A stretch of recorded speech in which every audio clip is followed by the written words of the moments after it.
Topic का नाम है linear equation of two variables. ठीक है, तो बात करते हैं linear equation of two variables की। ठीक है, तो फर्स्ट ऑफ ऑल तो हमें सबसे पहले तो ये पता होना चाहिए कि वेरिएबल्स एंड कांस्टेंट क्या होते हैं।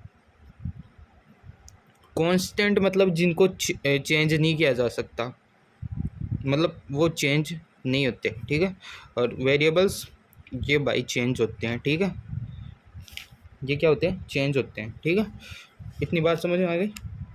ठीक है, वेरिएबल्स क्या क्या हो सकते हैं, एक्स हो गया, वाई होगा, ये variable X Y Z. Constant भी कुछ भी हो सकता है, के मान लो, ए मान लो, बी मान लो। ठीक है, ये है कांस्टेंट मतलब चेंज नहीं होगा और वेरिएबल चेंज हो जाएगा। ठीक है, इतनी बात है। और फिर बात करते हैं एल्जेब्रिक एक्सप्रेशन की। एल्जेब्रिक एक्सप्रेशन क्या होता है कि मान लो एक एक टर्म है अपने पास ए और एक टर्म है बी, है ना। तो इन दोनों का सम, या फिर ये क्या बोलते हैं इसको, सब्ट्रैक्शन, इनको ही क्या बोलते हैं, एल्जेब्रिक एक्सप्रेशन बोलते हैं। ये और कुछ भी हो सकते हैं, जैसे कि 2a प्लस बी, है ना, या फिर 4a माइनस बी। तो ये क्या अपने पास, ये अलजेब्रिक एक्सप्रेशन और भी हो सकते हैं, जैसे कि 4x माइनस 3y, ये भी एक अलजेब्रिक एक्सप्रेशन है। ठीक है, अब बात करते हैं इक्वेशन की। इक्वेशन क्या होती है, इक्वेशन जो ये अलजेब्रिक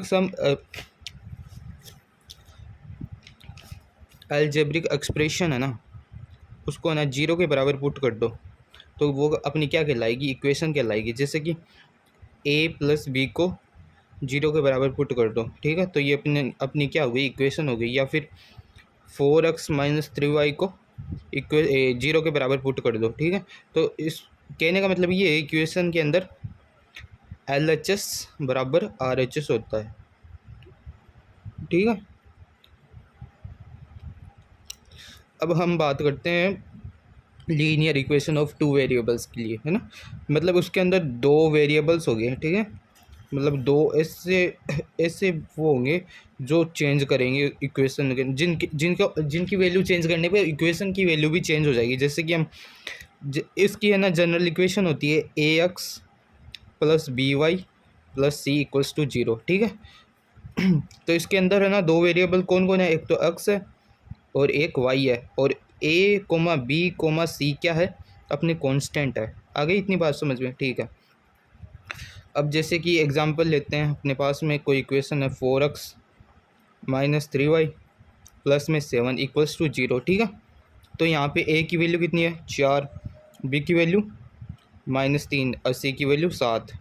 ये का बस कंपेयर कराना है, ये जो अपनी जनरल इक्वेशन होती है ax plus B Y plus C, इससे ही इसको कंपेयर करवाना है। जैसे कि हम अपने पास है x बराबर 2 है, तो x -2 बराबर 0 होगी, तो इसमें a की वैल्यू कितनी होगी, x का कोफिशिएंट क्या है, एक ही तो है, एक से ही तो गुना हो रहा है x, तो इसकी a की वैल्यू 1, और y का कोफिशिएंट ही नहीं है, क्योंकि y की टर्म ही नहीं है, तो y का कोफिशिएंट नहीं होगा, तो y की वैल्यू 0 और c की वैल्यू अपने पास -2 है। ठीक है, ऐसे इसको कंपेयर कराना है। आपको इतनी बात समझ में आ गई होगी।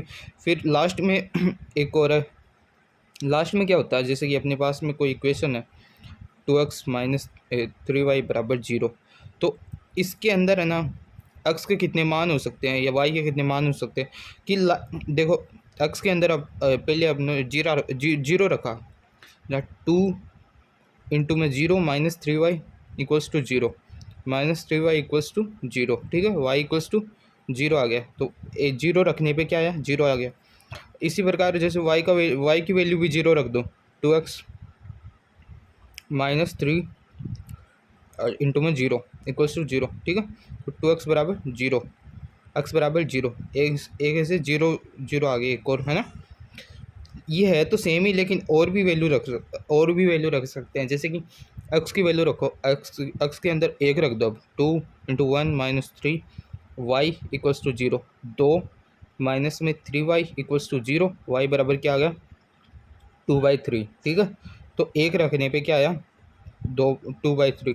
ऐसे अनंत वैल्यू आ सकती है, इनफाइनाइट वैल्यू आ सकती है, क्योंकि अनंत वैल्यू क्यों आ रही है, क्योंकि ये इक्वेशन है ना, ये इक्वेशन है लाइन की। ये जो भी हम पढ़ रहे हैं ना, लीनियर इक्वेशन पढ़ रहे हैं, लीनियर लीनियर का मतलब होता है लाइन। अब लाइन तो हमने उसके अंदर पढ़ाया था पोस्टुलेट्स के अंदर कि लाइन है ना अनंत पॉइंटों से मिलके बनी होती है, ठीक है।